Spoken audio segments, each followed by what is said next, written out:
देखिए तमन्ना, हिमाचल प्रदेश में चुनाव लगभग आधे से ज़्यादा आगे बढ़ चुका है और चुनाव आयोग ने जो अभी अपडेट किया है, इससे पहले कहा जा रहा था कि 37 दशमलव के करीब ये मतदान है, लेकिन 1 बजे तक के मतदान को अपडेट करके ये 41% के करीब हिमाचल प्रदेश में चुनाव हो गया है।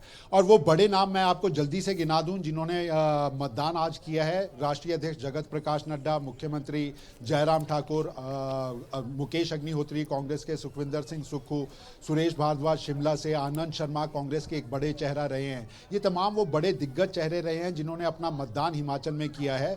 लेकिन इस चुनाव के मतदान के साथ साथ नेताओं की धड़कनें बढ़ती जरूर दिखाई देंगी। मैं एक नई बात आपको बताने जा रहा हूं तमन्ना, हिमाचल प्रदेश के इन चुनावों में कई ऐसे नेता आने वाले दिखने वाले वक्त में आपको होंगे जिनकी सियासी पारी आखिर आगे बढ़ेगी या खत्म हो जाएगी, वो बिल्कुल आपको सामने जरूर दिखाई देगा। और इसमें अगर आप देखेंगे तो कांग्रेस के कई बड़े दिग्गज चेहरे हैं जिनमें 82 साल के आपको कांग्रेस का सबसे बड़ा चेहरा और उम्रदराज चेहरा दिखाई देंगे तो कर्नल धनीराम शांडिल हैं जो सोलन से अपना चुनाव लड़ रहे हैं।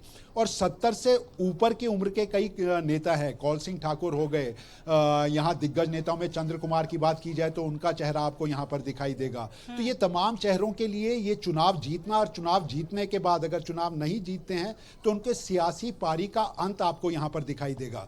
और दूसरी बड़ी बात ये रही कि भाजपा की अगर हम बात करें तो प्रेम कुमार धूमल जैसा चेहरा, वीरभद्र सिंह, देखिए हम लगातार एक बात को करते रहे हैं, ये पहला मौका होगा जब हिमाचल प्रदेश के इन चुनावों में एक दिग्गज चेहरा पूर्व मुख्यमंत्री वीरभद्र सिंह का रहा करता था। और कांग्रेस पहला चुनाव अपना ऐसा लड़ रही है जब ये बड़े दिग्गज नेता उनके नहीं हैं, बल्कि एक फैक्टर बनाने की कोशिश कांग्रेस ने फिर दोबारा से की थी। और वो फैक्टर क्या बनाया था? मतदान से ठीक एक दिन पहले वीरभद्र सिंह के तमाम जो पोस्टर हैं उनको सोशल मीडिया पे जारी किया गया, विज्ञापन दिया गया। इसको सहानुभूति का फैक्टर बनाने की कोशिश यहां पर कांग्रेस के नेता करते रहे। उसी सहानुभूति के फैक्टर को, जिसमें आम ये जो उपचुनाव हुए थे 4, जिनमें एक मंडी संसदीय सीट थी, वीरभद्र सिंह की पत्नी वो चुनाव जीती थी, 17 विधानसभा हल्का उसमें आते थे, 3 विधानसभा उपचुनाव कांग्रेस जीती थी। यानी फाइनल से पहले सेमीफाइनल में भाजपा की वो सरकार जो अपने को 2/3 मेजॉरिटी में कहती थी, वो उपचुनाव हिमाचल प्रदेश के अंदर हार गए थे।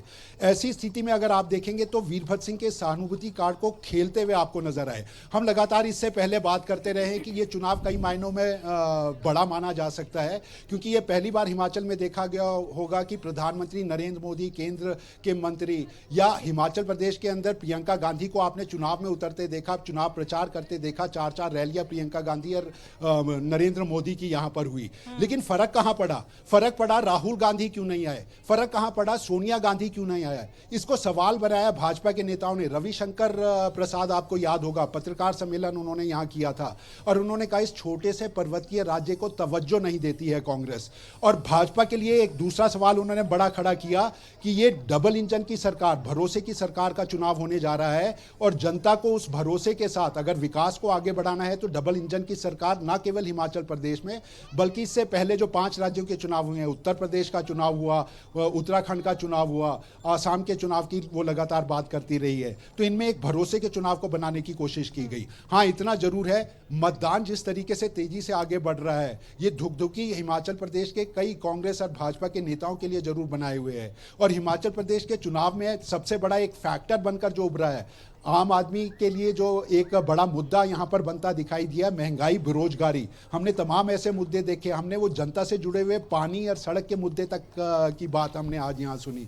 लेकिन ओल्ड पेंशन बहाली, ये ओल्ड पेंशन बहाली का सबसे बड़ा संदेश हिमाचल प्रदेश से आपको निकलता दिखाई देगा, जो आने वाले 2024 के चुनावों में आपको आम चुनाव लोकसभा के जो होने जा रहे हैं, जहां नरेंद्र मोदी और भाजपा की एक कवायद ये रहेगी वो दोबारा सत्ता में वापस बिल्कुल इनकार नहीं किया जा सकता कि इस बार जो चुनाव हो रहे हैं, अगर आप पहले चुनाव देख लीजिए, इतने सालों के जो चुनाव हुए हैं, इस बार जो चुनाव हो रहे हैं उसमें कांटे की टक्कर भी दिख रही है और दोनों, हर पार्टी की पुरजोर कोशिश भी दिख रही है। क्योंकि हिमाचल एक छोटा राज्य है, पहले इतने ज्यादा सांसद नहीं है, और हिमाचल में अगर किसी भी आपको चीज को लेकर आगे तक जाना है, आगे किसी मंत्री तक जाना है, तो आपको हाथ जोड़कर ही जाना पड़ता था कि हमारे राज्य में ये कमी है, इसको पूरा कर दिया जाए। लेकिन अब कुछ अलग देखने को मिल रहा है और इस पर भी चर्चा करेंगे। आप हमारे साथ बने रहिए। हमारे साथ हमारे संवाददाता हमीरपुर से जसबीर जुड़े हुए हैं, कांगड़ा से हमारे साथ रवि चंदेल इस वक्त लाइव है।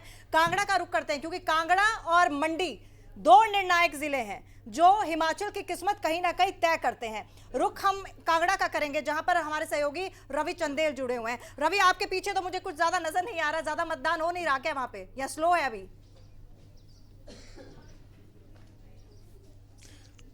देखिए, मतदान जो है वो अब लगभग जो है वो, अगर हम कांगड़ा की बात करें, खासतौर पे कांगड़ा विधानसभा की अगर हम बात करें, तो कांगड़ा विधानसभा का मतदान जो है वो 60% मतदान जो है वो कांगड़ा विधानसभा में जो है वो हो चुका है। और यहाँ पे जिस तरीके से अगर हम बात करें, कांगड़ा विधानसभा के अंदर जो है वो पवन कुमार काजल जो बीजेपी के प्रत्याशी हैं और सुरेंद्र चौधरी उर्फ काकू जो कांग्रेस के उम्मीदवार हैं, तो वहीं बीजेपी के बागी नेता कुलभाष चंद जो हैं वो निर्दलीय तौर पर जो है मैदान में उतरे। तो निश्चित तौर पर कांगड़ा के अंदर जो है वो एक ट्रायंगुलर कंटेस्ट जो है वो आपको देखने को मिलेगा।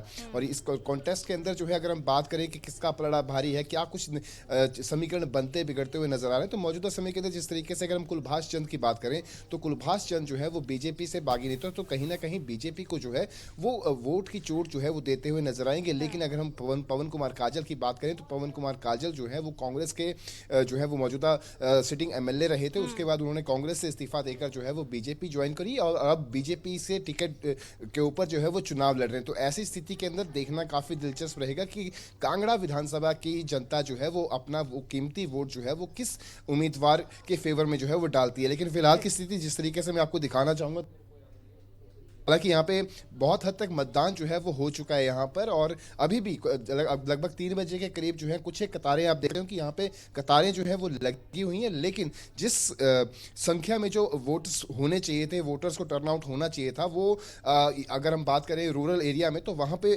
जो है वो सवेरे सवेरे अर्ली मॉर्निंग की बात करें 12 बजे तक जो है वो सभी वोटर्स ने जो है वो अपने मतों का इस्तेमाल कर लिया। उसके बाद अब जैसे 1 बजे के बाद से जो है वो स्लोली ग्रेजुअली जो है वो सारे वोटर्स जो है वो अपना मत का प्रयोग जो है वो करने के बाद अब जो है वो जो जॉब्स पे जाने वाले लोग थे, या फिर कहीं पे दिहाड़ी मजदूरी का काम करते थे, या फिर कुछ अन्य कारणों की वजह से वो अपना मत का प्रयोग जो है वो नहीं कर पाए, तो अब उन लोगों द्वारा जो है वो पोलिंग बूथ्स का जो है वो रुख किया जा रहा है। चलिए रवि, आप बने रहे हमारे साथ हमीरपुर से हमारे सहयोगी जसवीर भी जुड़े हुए हैं। जसवीर, आपके पास आऊंगी। हमीरपुर बीजेपी का गढ़ माना जाता है, लेकिन जिस तरीके की स्थितियां 2017 में देखने को मिली, क्या इस बार वैसी स्थिति देखने को मिलेगी? क्योंकि अगर हमीरपुर की बात करूं, हमीरपुर बीजेपी का खुद प्रेम कुमार धूमल वहां से मुख्यमंत्री रहे हैं। इस बार निर्दलीय उम्मीदवार जो है मैदान में उतरे हुए हैं और मजबूत स्थिति में वहां पर नजर आ रहे हैं, तो क्या उसका नुकसान जो है बीजेपी को या कांग्रेस को होगा?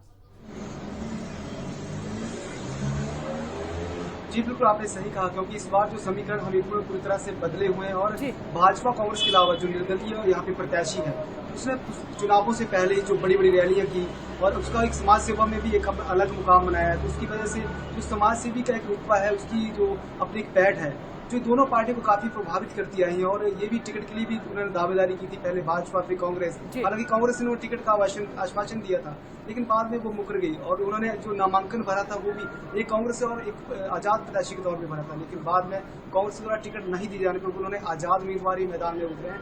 तो ऐसे में जो आजाद प्रत्याशी है वो भाजपा और कांग्रेस दोनों के लिए ही नुकसानदायी है। लेकिन जसवीर, 5 विधानसभा सीटें हैं हमीरपुर में, 5 विधानसभा सीटें हैं, और अगर 32 पूरे उम्मीदवार मैदान में उतरे हुए, अकेले अगर हमीरपुर का जिक्र करूं तो 22 उम्मीदवार मैदान में है। इसका घाटा किसको होगा, फायदा किसको होगा? जी आपने सही कहा, क्योंकि 32 उम्मीदवार पूरे हमीरपुर जिला में जो 5 विधानसभा क्षेत्र है वहां पे मैदान में। लेकिन अब बात है हमीरपुर विधानसभा क्षेत्र की, तो हमीरपुर विधानसभा क्षेत्र में केवल 9 ही प्रत्याशी मैदान में है। भाजपा कांग्रेस आजाद के अलावा यहाँ पे आम आदमी पार्टी, कम्युनिस्ट पार्टी सीपीएम के भी उम्मीदवार हैं। तो कुल जो इसमें मैं पहले बता चुका हूँ कि जो मुकाबला हमें त्रिकोणा है भाजपा, कांग्रेस और आजाद उम्मीदवार के बीच में। तो कुल मिला के जो तीनों ही पार्टियों में इसमें मुकाबला है। और जो अभी तक जो हमने जो बूथों का यहाँ पे दौरा किया है, तो वहाँ पे जो थोड़ा सा मुआयना लिया है, तो भाजपा और कांग्रेस के अलावा जो ज्यादा रुझान है वो आजाद उम्मीदवार की तरफ यहाँ दिखेंगे। कुल मिला के इस बार जो समीकरण है बिल्कुल परिवर्तन हुआ है। तो ये तो 8 दिसंबर को ही पता चलेगा कि अब जब वो खुलेंगे, डिब्बे खुलेंगे, वहाँ से परिणाम सामने आएंगे। लेकिन फिलहाल जो हमने खुद जो पड़ताल की उसमें यही एक कुछ मिल पाया। जी चलिए एक बार फिर से रुक करते हैं। अरुण उनियाल हमारे साथ लगातार शिमला से जुड़े हैं। अरुण, मेरा यही सवाल था कि एक छोटा राज्य होने के नाते सरकारें, कोई भी सरकार आई हो, इतने सारे विधानसभा चुनाव हो गए, कोई भी सरकार आई हो, छोटा राज्य होने के नाते हिमाचल को मिल नहीं पाया जिसका वो भागीदार है।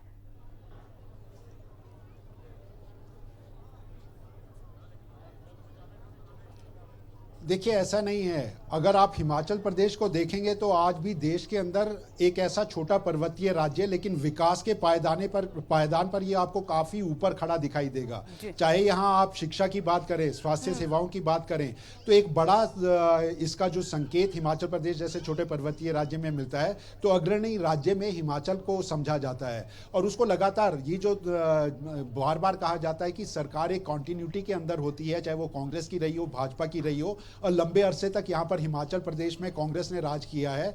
तो परमार से लेकर वीरभद्र सिंह, रामलाल ठाकुर, पूर्व मुख्यमंत्री शांता कुमार, धूमल, ये तमाम ऐसे मुख्यमंत्री रहे जिन्होंने हिमाचल के इस विस्तार को, इस विकास को आगे बढ़ाने का काम जरूर किया है। लेकिन हिमाचल के लोगों की उम्मीदें बहुत बड़ी हैं, और लगातार ये बात हम सूर्य समाचार इससे पहले कर रहा है कि वो उम्मीदें बड़ी क्यों हैं। हिमाचल का मेहनतकश जो मतदाता है, मेहनतकश यहाँ के जो लोग हैं, ईमानदार यहाँ के लोग हैं, कर्मठ लोग हैं, पहाड़ की देखिए कठिन भौगोलिक परिस्थितियों के होते हुए भी कृषि के अंदर रूपांतरण करके सेब बागवानी के 5,000 करोड़ रुपए की अर्थरचना पैदा कर देना, ये सरकारों ने काम नहीं किया। ये हिमाचल के किसानों ने अपना जो है वो अपनी मेहनत के साथ इस रंग को लाए। हिमाचल को पर्यटन शहर कहा जाता है। बात करेंगे, विकास तो हुआ है, चाहे कोई भी सरकार आई हो 5 साल, जिसने भी काम किया है, विकास तो हुआ है, लेकिन बेरोजगारी का मुद्दा सबसे बड़ा मुद्दा है।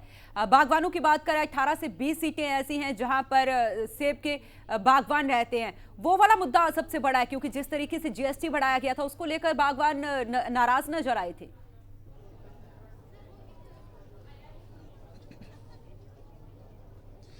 देखिए, यही सबसे बड़ी बात है। आमतौर पर कहे जाने वाले, आप सभी राज्यों के अंदर उठा लो तो मुद्दे आपको क्या दिखते हैं? भ्रष्टाचार का मुद्दा है, महंगाई का मुद्दा है, बेरोजगारी का मुद्दा है। लेकिन हिमाचल के जो असल मुद्दे थे उनके ऊपर कोई राजनीतिक दल बात नहीं करता नजर आया, और ओल्ड पेंशन बहाली यहां पर दिख गई। लेकिन असल मुद्दे तो बागवानों के सुलझने वाली दिशा के साथ थे।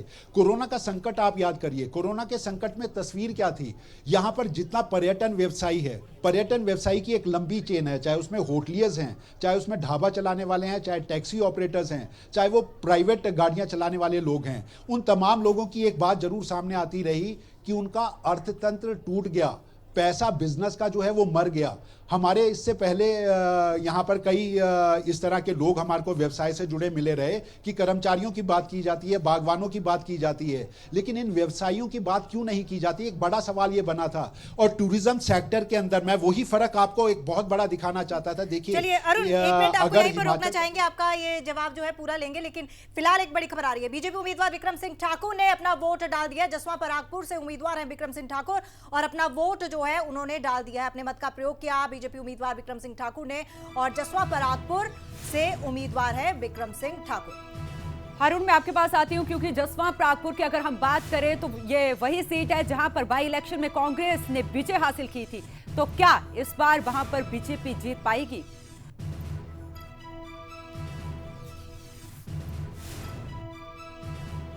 तो जसवा परागपुर से उम्मीदवार है विक्रम सिंह ठाकुर, और वहीं से हम आपको बता दें कि बीजेपी उम्मीदवार विक्रम सिंह ठाकुर ने वोट डाला है। हाँ, अरुण जुड़े हुए हैं हमारे साथ, हमारे ब्यूरो चीफ है अरुण। अब बात करूंगी जसवां परागपुर, अगर सीट की बात की जाए तो ये वही सीट है जब बाई इलेक्शन हुआ था इस सीट पर, तो यहां से कांग्रेस ने फतेह हासिल की थी। तो क्या इस बार इस सीट पर क्या समीकरण बन रहे हैं? क्या बीजेपी अपनी खोई हुई सीट है पा सकेगी यहां पर?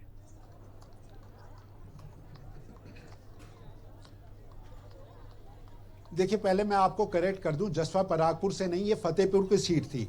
और मैं जो अपनी बात को आगे बढ़ाना चाहता हूं वो इसी वजह से कहना चाहता हूं कि हिमाचल प्रदेश के चुनावों में एक बिल्कुल अंदाज आपको नया नजर आया होगा, और वो अंदाज था जो लगातार एक बात होती थी कि कांग्रेस के बागी कांग्रेस को चुनाव हरा देते हैं।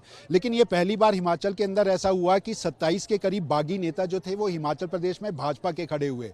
और ये वो ही कांगड़ा जिला है जिसको कहा जाता है सत्ता का रास्ता अगर हिमाचल प्रदेश की निकलेगा तो वो कांगड़ा जैसे 15 विधानसभा वाले हल्के से निकलेगा। लेकिन वहां आप बागियों की तस्वीर देखिए, जसवा परागपुर के अंदर एक मजबूत त्रिकोणीय मुकाबला जो है, वहां पर संजय पराशर एक उम्मीदवार हैं, निर्दलीय चुनाव लड़ रहे हैं, भाजपा से इनका जुड़ाव माना जाता है, लेकिन त्रिकोणीय इन्होंने चुनाव बना दिया है। और जिस उपचुनाव की आप बात कर रहे थे फतेहपुर, कृपाल परमार एक ऐसा चेहरा थे जिन्होंने बागी होकर भाजपा का चुनाव लड़ने का मन बनाया। और ये इसलिए महत्वपूर्ण और इसलिए ये वायरल हो गया क्योंकि प्रधानमंत्री नरेंद्र मोदी ने उनको बैठने के लिए कहा जी। और वो बैठे नहीं और उनकी ये जो बातचीत है वो वायरल हो गई। हिमाचल के चुनाव में किसी भी आप चुनाव की बात क्या करें तो अरुण, इन बागियों का प्रधानमंत्री का खामियाजा किसी जो है वो प्रत्याशी बीजेपी को भुगतना पड़ सकता है, क्योंकि प्रागपुर इस समय हॉट सीट बनी हुई है। 2-2, 3-3 बागी जो है वो बीजेपी की तरफ से मैदान में नजर आ रहे हैं।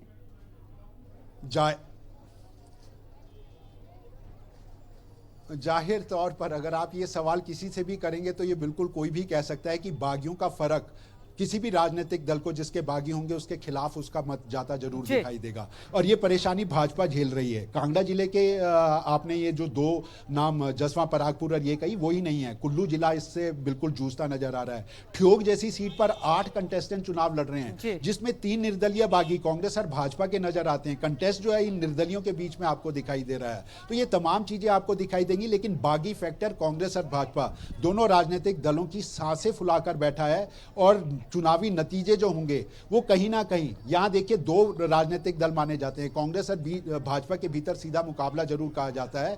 और तीसरा अगर कोई कॉर्नर फैक्टर बना है तो वो बागियों का। और इन तो आखिर में यही देखना होगा 8 दिसंबर को कि क्या बागियों के साथ ही हिमाचल की सरकार बनती है। ये बड़ा सवाल है जब नतीजे घोषित किए जाएंगे कि 8 दिसंबर को क्या बागियों का बहुमत जो है वो कोई भी पार्टी लेना चाहेगी या नहीं। बिल्कुल। और एक बार फिर से रुक करते हैं, एक बड़ी खबर आ रही है। राज्यसभा सांसद इंदु गोस्वामी ने भी अपना वोट डाल दिया है। बैजनाथ के सरकारी स्कूल में बने बूथ में किया मतदान।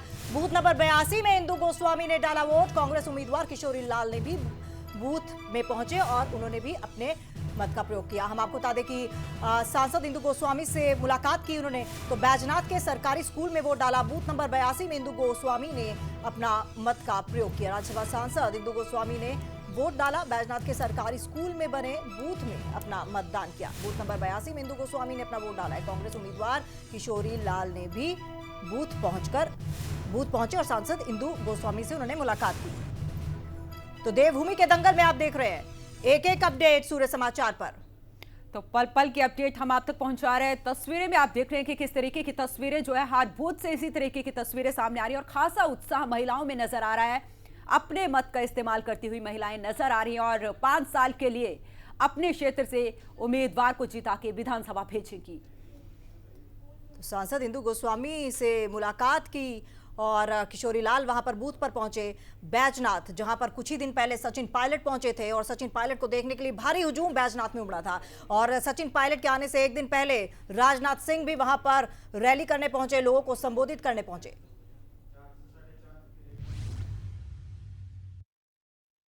विधानसभा क्षेत्र से के सभी मतदाताओं से और सभी प्रदेशवासियों से विशेष रूप से अनुरोध है कि लोकतंत्र के इस महापर्व में अपनी आस्था जिताते हुए अधिक से अधिक मतदान करें और प्रदेश में लोकप्रिय सरकार बनाने में अपना महत्वपूर्ण योगदान। तो पल पल की अपडेट के लिए हमारे साथ हमारे तमाम सहयोगी जो है ग्राउंड जीरो से मौजूद है। हमारे साथ सोलन से विशाल जुड़ चुके हैं, हमीरपुर से जसवीर जुड़े हुए हैं, कांगड़ा से रवि जुड़े हुए हैं, शिमला से अरुण उनियाल जुड़े हैं। सोलन विशाल के पास चलती हूँ। विशाल, आपके पास आती हूँ। क्या स्थितियां नजर आ रही हैं? क्या लोग जो है वो मत का इस्तेमाल करने के लिए पोलिंग बूथ पर पहुंच रहे हैं? क्योंकि जिस तरीके की स्थितियां सुबह देखी गई थी, बहुत धीरे मतदान हो रहा था। बिल्कुल, जहाँ तक सुबह की बात करें, हम सुबह सबसे पहले थे कसौली विधानसभा और वहाँ पर लोगों का रुख मतदान के प्रति जो है काफ़ी अच्छा देखने को मिल रहा था। काफ़ी लाइनें जो है वहाँ पर लगी हुई थी और लोग मतदान के लिए 2-2 घंटे भी इसका इंतजार कर रहे थे। इस समय हमारी जो टीम है वो पहुँच गई है सोलन विधानसभा क्षेत्र, लेकिन यहाँ पर जो ये बूथ है यहाँ पर ना के बराबर ही वोटिंग हो रही है। सुबह हालांकि यहाँ पर लोगों ने आकर मतदान किया, लेकिन अभी जो यहाँ पर इक्का दुक्का लोग हैं बारी बारी आ रहे हैं, अभी मतदान का प्रयोग कर रहे हैं और वो यहाँ से चले जा रहे हैं। यहाँ पर किसी भी प्रकार की जो लाइनें हैं अब लगी हुई नहीं दिखी। जी चलिए, बहुत बहुत धन्यवाद आपका विशाल तमाम जानकारी के लिए। एक बार फिर से रुक करते हैं कांगड़ा से। हमारे संवाददाता रवि चंदेल लगातार जुड़े हैं। रवि, क्योंकि कांगड़ा सबसे बड़ा जिला है, हिमाचल का सबसे बड़ा जिला है, पहले भी जैसा कि बताया कि निर्णायक इसे माना जाता है। पिछली बार की अगर बात करें तो कांगड़ा में 11 सीटें जो थी बीजेपी के खाते में गई थी, 3 सीटें कांग्रेस के खाते में गई थी, 1 अन्य के खाते में आई थी। हालांकि कांगड़ा जो है, कांगड़ा की जो रियायत है वो भी बदलती रहती है, बीजेपी कांग्रेस ऐसा होता रहता है, लेकिन इस बार जो है सबसे बड़ा दाव एक तो पवन काजल का ही है। और फतेहपुर, नूरपुर, यहां पर ऐसे विधायक खड़े किए हैं, अपने विधायक जो बीजेपी ने चेंज किए हैं, नए पे दाव लगाया। बिल्कुल, जिस तरीके से बीजेपी द्वारा जो रणनीति अपनाई गई कि बहुत से सिटिंग एमएलएस की जो है वो टिकट काटी गई है और साथ ही साथ उसके अलावा कुछ नए चेहरों को जो है वो इस बार चुनावी मैदान में उतारा गया। इसके साथ साथ नए चेहरों को चुनावी मैदान में उतारने के बाद से बहुत से बीजेपी के नेता जो हैं उन्होंने बागी रुख इख्तियार किया और उसके बाद वो निर्दलीय तौर पर जो है वो चुनावी मैदान में उतरे। और इस समय की अगर हम बात करें तो आप पीछे तस्वीरों में देख पाएंगे कि इस समय कांगड़ा जिले के हम उज्जैन बूथ नंबर 44 में है, जहाँ पे पवन कुमार काजल और कांग्रेस के उम्मीदवार जो है वो सुरेंद्र चौधरी उर्फ काकू है और निर्दलीय जो बीजेपी के ही बागी नेता है उनके कुलभाष चंद, वो यहाँ पर जो है वो चुनावी मैदान में उतरे हुए। हम बातचीत करने की कोशिश करेंगे। यहाँ पे जो है वो धीरे धीरे जो है वो बहुत से लोग जो है वो इस पोलिंग बूथ पर जुड़ना शुरू हो चुके हैं, उनसे बातचीत करेंगे। क्या नाम है सर आपका? मनीष कुमार। मनीष कुमार जी, ये बताएं कौन कौन से मुद्दे रहने वाले हैं कांगड़ा, अगर विधानसभा की बात करें, आपके अपने हलके की बात करें, कौन कौन से ऐसे मुद्दे हैं, ऐसी समस्याएं हैं जिनको लेकर आप अपने मत का प्रयोग किया? सर मेरी समस्या घर के जो भी हमारा है वार्ड नंबर जो भी है, हमारे इसमें पानी की दिक्कत इतनी ज़्यादा है। रास्ते में पानी जो है वो रास्ते में ही चला रहता है, जो चलेगा पानी वो रास्ते में, कभी वो साफ़ नहीं हुआ। ठीक है सर। दूसरा कि हमारे जो भी हमारे हैं बने हैं इस टाइम प्रधान हैं, तो उनको देखने की ज़रूरत है कि जो हमारा जो गंद जो निकल के प्रणालियों का सामने आ रहा है और वैसे वो कर रहे हैं। ठीक है सर। और सर बात ऐसी और सीधी से बात बता दूं कि बीजेपी की बात बता देता हूं आपको मैं सर, बीजेपी की बात बता रहा हूं आपको सर मैं कि बीजेपी जो है अब बीजेपी कुछ भी कर सकती है। ठीक है सर, कुछ भी कर सकती है। बोलने का मतलब ये है कि सर बीजेपी ने हर चीज़ के ऊपर टैक्स लगा रखा है, सभी चीज़ पे टैक्स लगा। ये बताएं कि बीजेपी अगर टैक्स लगा रखा है तो जिस तरीके से अगर हम आप ही बीजेपी के उम्मीदवार की बात करें जो पहले जो है कांग्रेस के उम्मीदवार थे, बाकायदा सिटिंग एमएलए थे, उनके पवन कुमार काजल की अगर हम बात करें, किस तरीके से देखते हैं, क्या कुछ रहने वाला है नतीजों में? क्या नेताओं का दल बदलना इसी तरह बदस्तूर जारी रहेगा कि इसका कोई प्रभाव देखने को मिलता है? सर ये तो हो ही रहा है कि कांग्रेस से बीजेपी, बीजेपी से कांग्रेस से। ठीक है सर, मेरे हिसाब से नहीं लगता ऐसा कि ये कुछ कर पाएंगे। फिर चाहिए आज़ाद। ठीक है, आज़ाद बंदा जो है वो आज़ाद बंदा अगर खड़ा हुआ है जो कुछ भी कर सकता है, वो जो आगे कुछ बना नहीं है, कभी कुछ भी काम कर रहा है, वो अपने बलबूते पे काम कर रहा है। चलिए और देखते हैं कि बाकी लोगों का क्या कुछ कहना है, उनसे भी जो है वो जानकारी लेंगे। इस समय हमारे साथ इसी बूथ पर जो है वो निर्दलीय जो उम्मीदवार जो है मैदान पर उतरे हैं, कुलभाष चंद जी हमारे साथ मौजूद हैं। कुलभाष जी, ये बताएं किस तरीके का समीकरण बनते हुए नजर आ रहे हैं?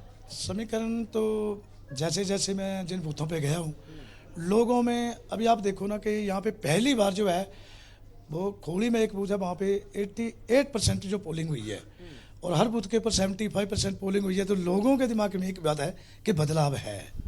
बताएं किस तरीके से देखते हैं बीजेपी से, किस बात से खफा होकर आपने जो है बागीपन का जो रुख अख्तियार किया और निर्दलीय तौर पर मैदान में उतरे? कांगड़ा विधानसभा क्षेत्र की जनता जो है वो उन्होंने अपना प्रत्याशी उतारा है, तो उन्होंने मन बनाया है कि इन दल बदल वालों को वोट देने, उन्होंने इसका गुबार जो है वो वोट प्रतिशत अधिक से अधिक डालकर अपना गुबार निकाल के जनता को दिखा दिया और नेताओं को भी बता दिया। एक चीज़ और आपसे जानना चाहूँगा, किस तरीके से देखते हैं पवन कुमार काजल का जो डिसीजन है कांग्रेस से बीजेपी में जाना? पहले वो सिटिंग एमएलए रहे, उसके बाद अब जो है वो बीजेपी में बाकायदा जो है बीजेपी के टिकट से मैदान में उतरे हैं, क्या कुछ ऐसे है ना? नेता, इनको नेता बोलते हैं, ये पब्लिक की जनसेवक नहीं कहलाते। पब्लिक की जन सेवा करने का कर्म, ये कपड़े बदलते जाते हैं। जैसे मान लिया कभी निर्दलीय, कभी कांग्रेस में, कभी बीजेपी में। अब लोग, ये तो आप भी हैं। मैं तो निर्दलीय हूँ ना, तो मैंने पार्टियाँ थोड़ी बदली हैं। मैं तो निर्दलीय, जब जो पार्टी जनता के साथ आपका नाता था बड़ा पुराना, बीजेपी से नाता तोड़कर आप जो है वो निर्दलीय मैदान पे उतरे हैं, किस तरीके से इसको किस तरीके से डिफेंड करें? मैं नहीं उतरा हूँ, ये कांगड़ा विधानसभा की क्षेत्र की जनता ने एक निर्णय लिया है कि उन्होंने बोला कि आप विधायक नहीं, आपको हम जनसेवक के रूप में देखना चाहते हैं। और आपने जो मेरे जिला, पूर्व में मैं बीडीसी का चेयरमैन था, जिला परिषद था, और कोरोना में लोगों ने देखा भाई चलो ये व्यक्ति जो है लोगों के बीच रहा, तो क्यों ना हम इस लड़के के भी दाव खेलें, तो लोगों ने मन बनाया कि इनको सबक सिखाना है कि ये कभी जिंदगी में कोई भी व्यक्ति जो है। ये बताएं कौन कौन से चलिए रवि, कौन-कौन से विकास हमारे साथ हमारे सहयोगी जसबीर भी जुड़े हुए हैं हमीरपुर से, क्योंकि इस बार ऐसा लग रहा है कि बाकी जो है वो जरूर खेल बिगाड़ेंगे। जसबीर, मैं आपके पास आती हूँ, क्योंकि हमीरपुर का जिक्र करें तो नादौन और सुजानपुर भी ऐसी सीट है जिनको हॉट सीट इस पर माना जा रहा है। सुजानपुर से खुद प्रेम कुमार धूमल सीएम पद के दावेदार थे, वो 2017 में चुनाव हारे थे। नादौन से माना जा रहा है कि कांग्रेस के सीएम पद के उम्मीदवार बन सकते हैं सुखविंदर सिंह सुक्खू। तो क्या ऐसे समीकरण बन रहे हैं नादौन और सुजानपुर की सीट पर?